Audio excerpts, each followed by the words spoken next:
Palavra do Senhor, primeiro livro de Reis, capítulo 16, a partir do verso 29, seguindo a série de sermões em que nós temos olhado para os reis, primeiro do Reino Unido, aqueles três primeiros reis, Saul, Davi e Salomão, e agora voltamos o nosso olhar para os reis de um período que a gente chama de o reino dividido, em que o povo de Deus, basicamente, literalmente dividido, parte dele está ao norte, onde nós chamamos de o reino de Israel, cuja capital se tornou Samaria, e a parte de baixo, o sul, o reino do sul, o reino de Judá, onde a capital era e continua sendo Jerusalém.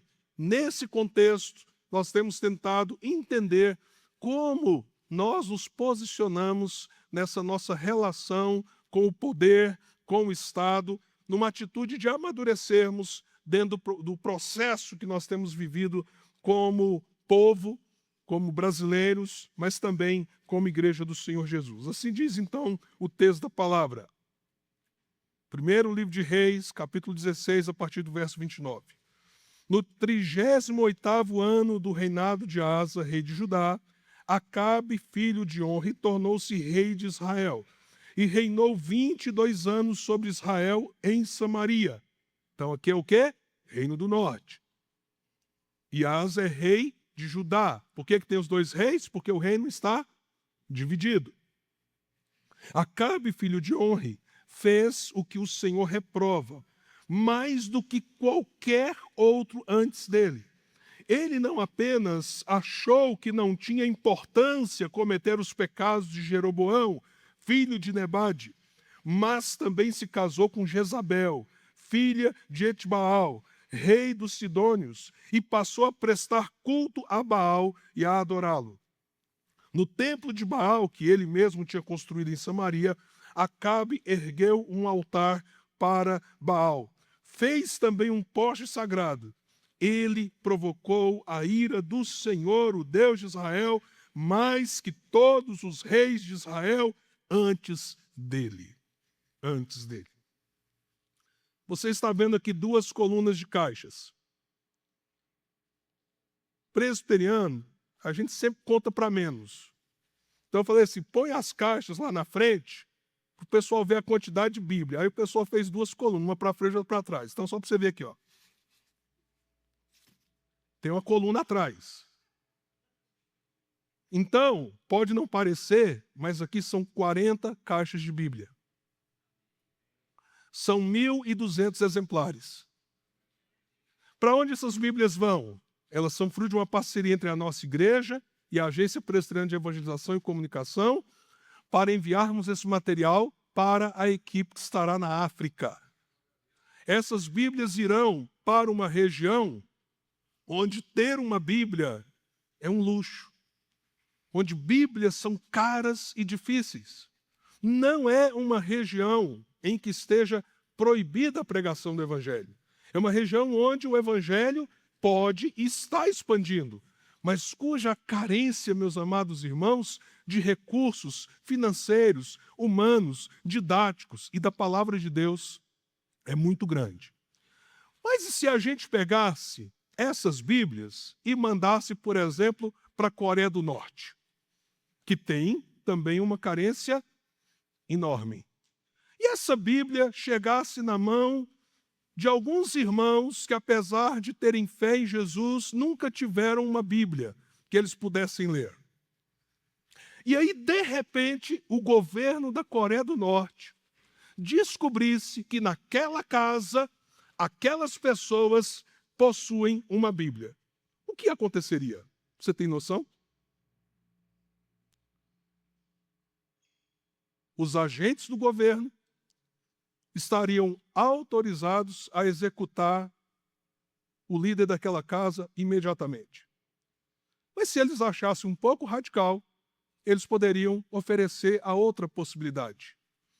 Levar ele e provavelmente toda a sua família para um campo de trabalhos forçados, onde provavelmente nunca mais ele sairia de lá. Por quê? Porque ele foi encontrado com uma Bíblia. Qual que é a diferença, então, do contexto lá de Angola para o contexto da Coreia do Norte? Há várias diferenças, evidentemente. Além de estar em dois continentes diferentes, culturas diferentes. Mas há algo que talvez a gente não perceba o impacto, que é quando você tem um Estado que se torna inimigo da igreja. Eu não estou dizendo um Estado que se levanta de maneira secularizada, ou um Estado que tem suas resistências, ou um Estado que, por exemplo, não faz parcerias com a igreja, o que de repente pode ser até uma coisa boa, evitar essa mistura e assim por diante. Eu estou dizendo um Estado aparelhado, que usa a sua força, inclusive não para proteger o direito das pessoas de exercerem fé, mas usa a sua força para impor aquilo que elas devem crer e se tornam, então, inimigas ou inimigos, estados inimigos da igreja. Perseguem, matam. E, geralmente, nesses países onde a relação igreja-estado é essa, o Estado está instalado como uma força contra a igreja, geralmente há duas coisas principais que elas são proibidas. Primeiro, a adoração, o culto público. Por isso, a igreja perseguida tem muita dificuldade em entender a gente. Eles têm muita dificuldade de entender a gente. Porque às vezes eles vão para um culto em que, para estar ali, eles colocaram em risco a própria família, o emprego, o patrimônio e às vezes até a própria integridade física. Então eles têm muita dificuldade de entender por que de repente uma igreja com poltronas boas, um louvor tão centrado na palavra, não é? De repente, porque caiu um friozinho em Goiânia, tem gente que some. Eles têm dificuldade de entender porque a gente que tem carro, pelo menos a maioria, se não tem acesso a Uber, consegue chegar 40 minutos atrasado no culto. Eles ficam doidos com esse tipo de coisa. Porque eles queriam só a liberdade de cultuar. Mas o Estado, o poder, oprime. E a segunda coisa que geralmente os estados que perseguem a igreja são estruturados contra a igreja, eles vão bater contra, é além da igreja não poder adorar junto, celebrar junto, exaltar o Deus a quem nós servimos, é o testemunho. Você não pode falar da sua fé. Você não pode anunciar Jesus Cristo como Salvador e Senhor. Daí você entende o porquê da perseguição à Bíblia. Por quê? Porque o próprio Senhor Jesus disse, não é, que os fariseus liam a Escritura porque julgavam ter nelas a vida eterna. E Jesus disse assim, mas elas testificam de mim. Então, se a gente proíbe Bíblia e proíbe os cristãos de falar sobre Jesus, como as pessoas poderão crer? Como elas chegarão ao conhecimento do Evangelho? Então, em muitos países, é proibido compartilhar a sua fé. Você simplesmente dizer quem é Jesus para você. Aí é outra coisa que os irmãos que estão nesses países têm muita dificuldade de entender. Porque muitas vezes eles estão compartilhando a fé num ambiente tão hostil. E aí, de repente, eles olham para a igreja do Ocidente, onde eu fico meio com vergonha de falar para o meu amigo, que eu já conheço há 10 anos, que convive comigo, é da minha casa, come comigo, a gente fala sobre política, ele torce para o Vasco, você torce para o Flamengo, para ser mais inteligente que ele. Consegue conviver? Tipo, esse negócio de falar do Evangelho é bem difícil, vai que ele não gosta, não sei o quê. Aí, geralmente, chega um pentecostal, prega para ele, ele fala assim, rapaz, Jesus é o meu Senhor. Aí você fica numa vergonha presbiteriana, né? Rapaz, eu convivi. Como é que o outro irmão foi lá e alcançou? É porque o outro pregou e você não falou. Simples assim. E aí, esses irmãos perseguidos, eles têm muita dificuldade de entender essas nossas resistências, timidez, morosidade. Porém, essa coisa de um Estado que se arregimenta, que se estrutura contra a igreja, como você está vendo, não é uma coisa nova. E ainda, pense comigo qual que é o contexto aqui.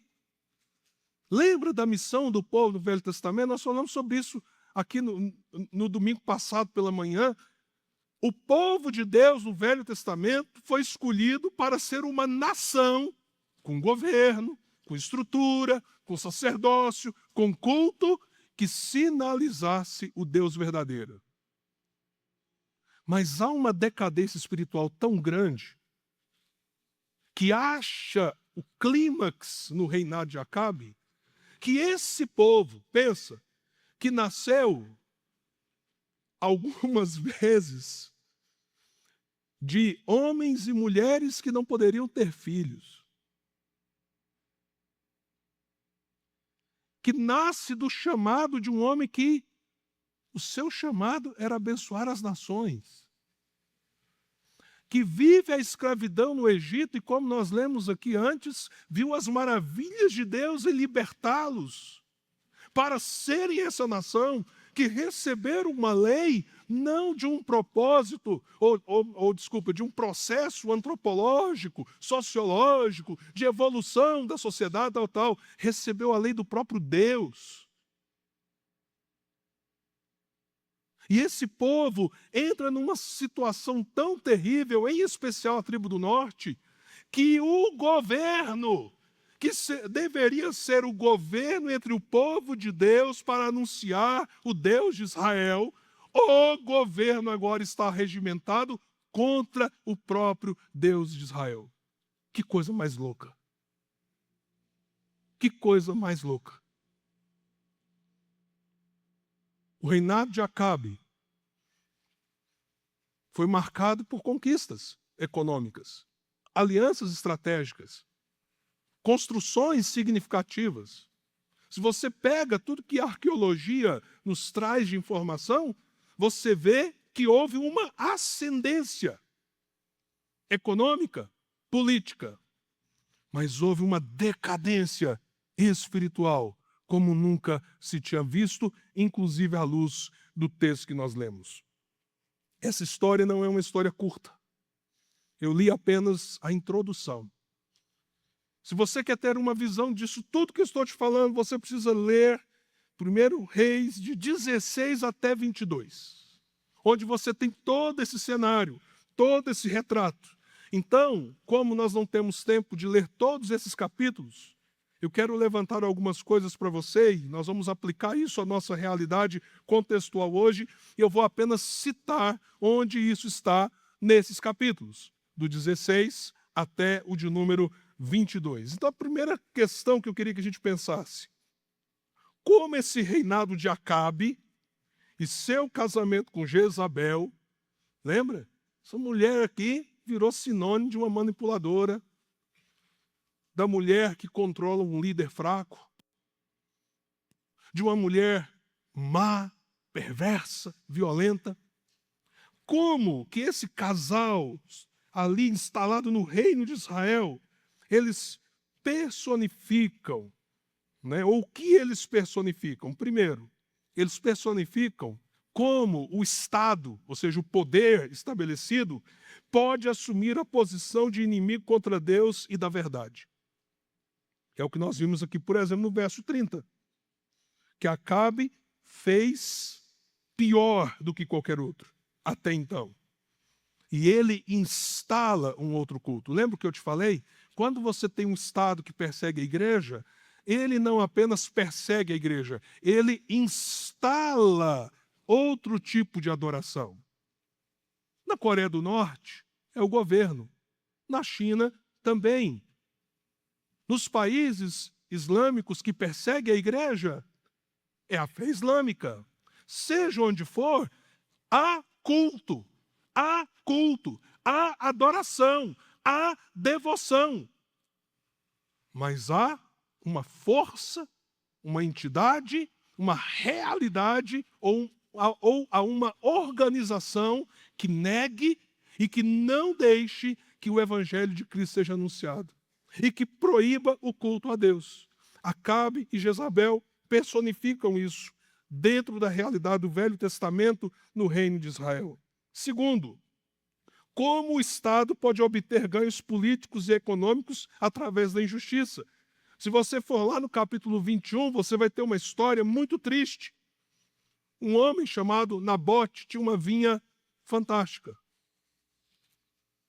E esse casal no poder, porque a vinha ficava ao lado do palácio, começa a cobiçar aquela vinha. E eles fazem uma proposta para comprar a vinha. Só que aquele homem tinha valores, princípios, e aquela vinha representava esses valores e princípios dele, da família dele e da espiritualidade dele. Então ele falou assim, olha, eu não posso vender. O que eles fazem? Criam um estratagema, criam um falso julgamento, falsas testemunhas, mentem contra ele, ele é assassinado, eles dão uma impressão de que eles compraram e tomam daquele homem justo o que lhe pertencia a custo do seu sangue. Quando gente perversa e má toma para si o Estado, as consequências podem ser muito graves, porque esse poder pode ser usado para muita injustiça. Terceiro, Acabe e Jezabel personificam como o Estado pode ceder às paixões e pecados humanos, sendo utilizado de modo estrutural. Capítulo 18 também nos dá uma visão bem interessante disso, ou seja, de repente, as preferências, os desejos, as paixões e a pecaminosidade de alguém acaba se estatizando. E aí o Estado de Israel, lembra? Povo de Deus. Povo escolhido por Deus. Sabe o que o Estado, o reino de Israel começa a fazer? Vai lá depois do capítulo 18 que eu te falei.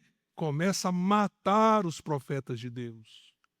De maneira sistêmica, estrutural.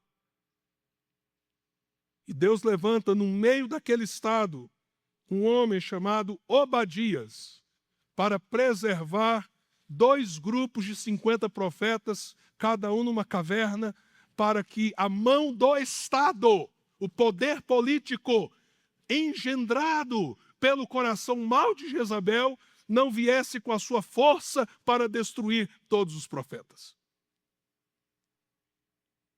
Mas isso suscita uma outra coisa.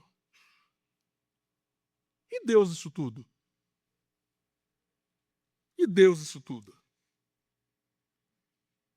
Estados que se levantam contra o evangelho, contra o reino, como você está vendo, não é um fenômeno novo, também não é um fenômeno apenas antigo. Isso aconteceu e continua acontecendo. Você imagine você, por exemplo, ser um crente que entende o evangelho e estar na Alemanha nazista.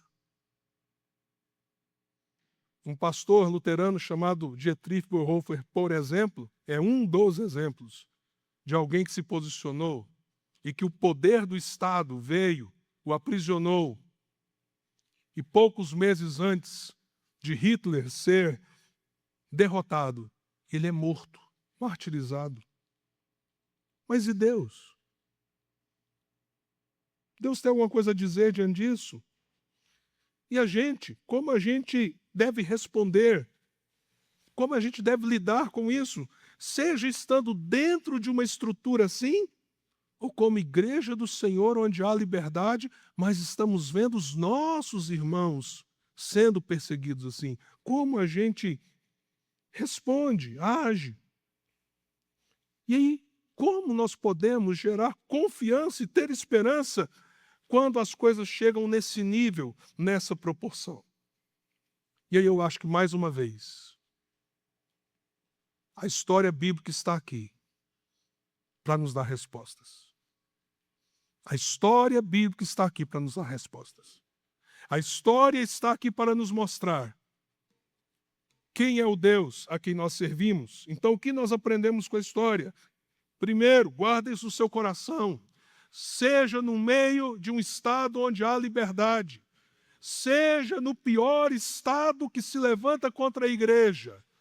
Ouça o que eu vou te dizer. Guarde do seu coração. Deus fala. E Deus fala através do profeta. Termina capítulo 16, começa o capítulo 17. E nisso capítulo 17 aparece um homem. Alguém lembra o nome dele? Elias. Elias. E o ministério de Elias já começa fogo puro. Vim para dizer que Deus vai mandar seca por causa do pecado de vocês.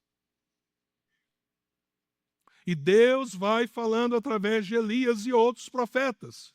Mas há um destaque no período de Acabe e Jezabel de como esse homem é levantado por Deus. Um homem, como diz o Novo Testamento. O Novo Testamento define assim, Elias era como nós. E a gente sabe que ele era mesmo, porque a história mostra um homem corajoso, que confronta o rei, que se levanta, mas que depois corre de Jezabel, vai viver uma depressão, entrar numa caverna, dizer assim, né? Mal, azar, né? E viver lá, e falar assim, não, deixa eu morrer aqui, chega, acabou a vida para mim, não quero mais nada.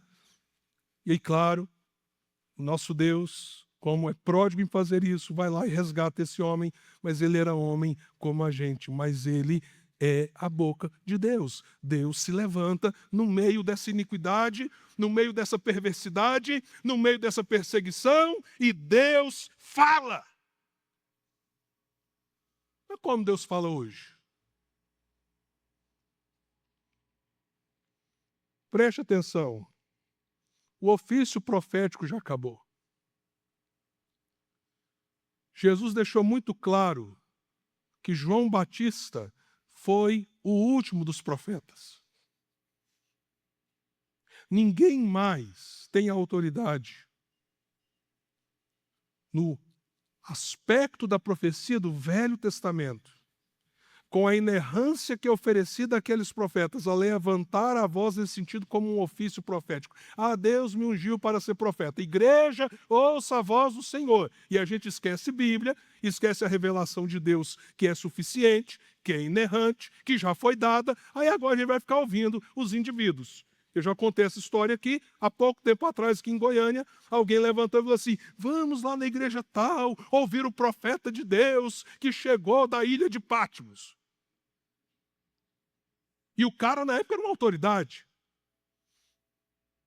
Chamar de doutor. E era um velhinho, assim, simpático. Aquela barbona branca, assim. Cara de profeta mesmo. Lembrava assim, eu imagino que o Arão era mais ou menos igual a ele. Vem ouvir o que o profeta de Deus vai dizer sobre as novas revelações dele de Patmos. Irmãos, que ignorância bíblica é essa? Eu vou lá ouvir um negócio desse? Eu já sei que o cara é um falso profeta. Pastor Jean, você está julgando. Não, irmão.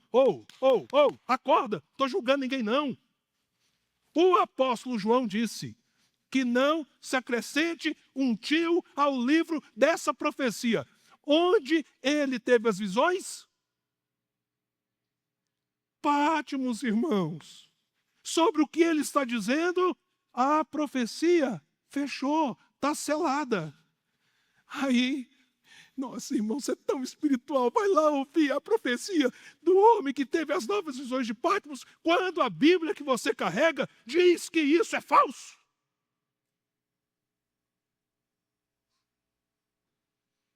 Diz que isso é falso. Porque qualquer um que levante um tio sobre essa revelação, diz a Escritura, que ele seja amaldiçoado. Ou uma coisa é verdade, outra coisa é verdade. Ué, pastor, então ficou difícil.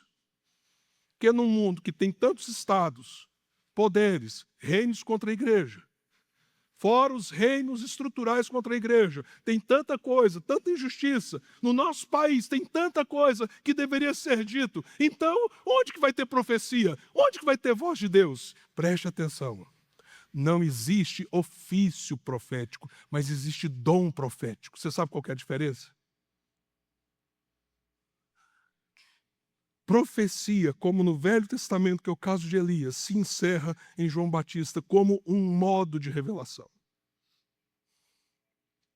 Mas toda vez que nós erguemos a voz, proclamamos, evidenciamos a mensagem do Evangelho, anunciamos o reino de Deus e, inclusive, com isso denunciamos a injustiça, a opressão, nós estamos exercendo o dom profético que foi dado a quem? À igreja. Como então Deus fala hoje às nações? Através da igreja, mediante a sua palavra, que já foi escrita e entregue para nós. É por isso que nós temos que abençoar os nossos irmãos que não têm acesso à Bíblia, para que eles conheçam a revelação de Deus e possam viver o Evangelho com mais profundidade. O papel profético é da igreja. Isso significa que não tem escolha. Ah, mas aqui, se na Coreia a gente falar de Jesus, tal, a igreja coreana tem que fazer o quê? Falar de Jesus. Ah, mas na China, Jean, você tem que entender, o nosso contexto é diferente. Aqui você perde o emprego, você é colocado, diríamos assim, numa classe, numa casta social, que você perde qualquer possibilidade de crescimento, você, seus filhos, tal. Mas o que um crente lá na China deve fazer? Profetizar. Profetizar o quê? O Evangelho de Cristo. Anunciar a salvação. Mas, Jean, isso aí eu pude ver pessoalmente. Dubai é bom demais, é uma cidade tecnológica, tem muita oportunidade. Aqui é o seguinte, você ganha bem, você paga 5% de imposto. Eu vou parar de falar essas coisas, que vai que vocês vão querer mudar para Dubai. Aqui só não pode fazer duas coisas: falar mal do sheik e pregar o Evangelho. Você quer ir para Dubai? Em nome de Jesus, você vai. Vamos enviar você. Mas lá você tem que ser profeta de Deus. No sentido do dom profético de anunciar o Evangelho de Cristo. Mas e aqui? E na sua família? E na nossa nação? Qual é o nosso papel? Porque Deus fala. E Ele deu a Escritura. E Ele deu a missão para que a igreja anuncie o reino dEle, os valores dEle, o poder dEle. Mas no meio disso, a gente tem também uma outra percepção, à luz da história de Acabe e Jezabel e de Deus falando, como por exemplo, através de um homem como Elias.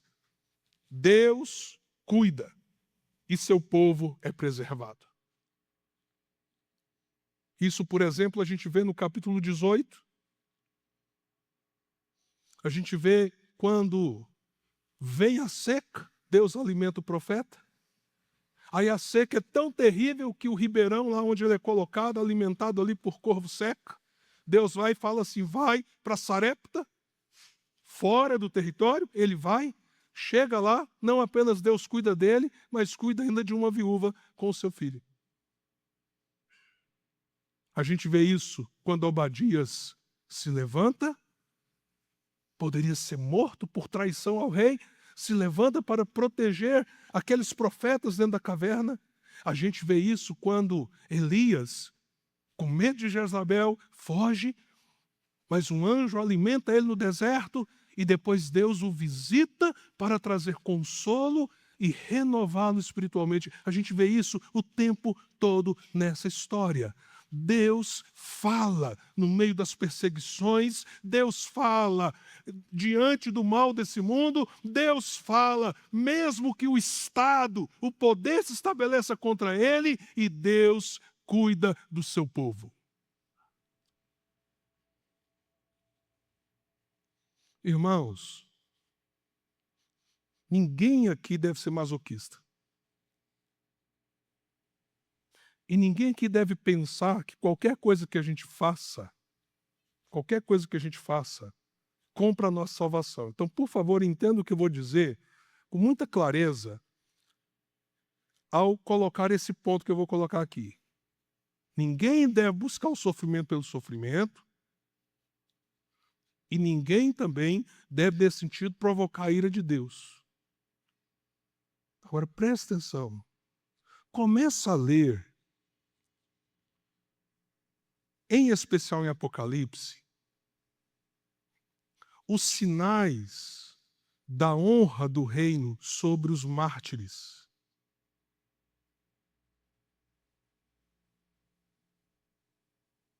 Você acha que se o Estado se levantasse e te matasse, isso ia ser uma coisa terrível contra você, que mostraria o abandono de Deus? Não, meu querido. De modo algum. O reino de Deus é a pérola de grande valor, que indo um comerciante e conhecendo aquela pérola, ele disse o quê? Eu tenho que vender todas as outras que eu tenho, porque todas podem faltar, menos essa. O reino de Deus é como um tesouro escondido, que alguém achou e colocou num campo, e foi fazer o quê? Ele trabalhou para comprar aquele campo. Por causa do campo? Não, por causa do tesouro escondido. A gente canta umas coisas, tem que voltar a cantar. Isso aqui é do meu tempo da Selminha, do Tintim. Eles vão lembrar disso aqui, ó. A tua graça é melhor que a vida. Opa! Parou! É mesmo? É? É melhor que seu carro? Sua casa? Seu conforto? Não, é melhor do que a sua vida. A gente pode cantar? Vamos lá. Mas entenda o que você está cantando. Entenda o que você está cantando. Então vamos lá ensinar para os mais jovens aí. Vamos lá, Dicinha, me ajuda aí. A tua graça é melhor que a vida. A tua graça é melhor que a vida. Meus lábios te louvam, e assim bendirei, e em teu nome minhas mãos levantarei. Vamos parar por aqui que o tempo já estourou. Mas dá vontade de cantar mais, né? Eu ia falar um pouco mais, que Deus também age, e o seu tempo não tarda. O tempo de Deus é diferente do nosso. Mas no tempo dele, leia essa história, o juízo de Deus veio contra Acabe e contra Jezabel. Não pense que Deus está inerte. Deus está agindo. E no tempo dele, ele trará o seu juízo. Como também ele derrama sobre nós a sua graça. Se nem impérios podem frustrar os planos de Deus, como eu devo manter minha esperança diante da adversidade? Como nós podemos exercer o nosso ministério profético em nossos dias? Como a gente pode ser essa voz que clama no deserto, preparando o caminho, só que agora da segunda vinda do Senhor? E por último, como conforto, guarda isso, como o conforto talvez esteja sendo um inimigo maior para nós do que a perseguição. Será que o conforto não tem sido perigoso? Curva a sua cabeça e vamos orar.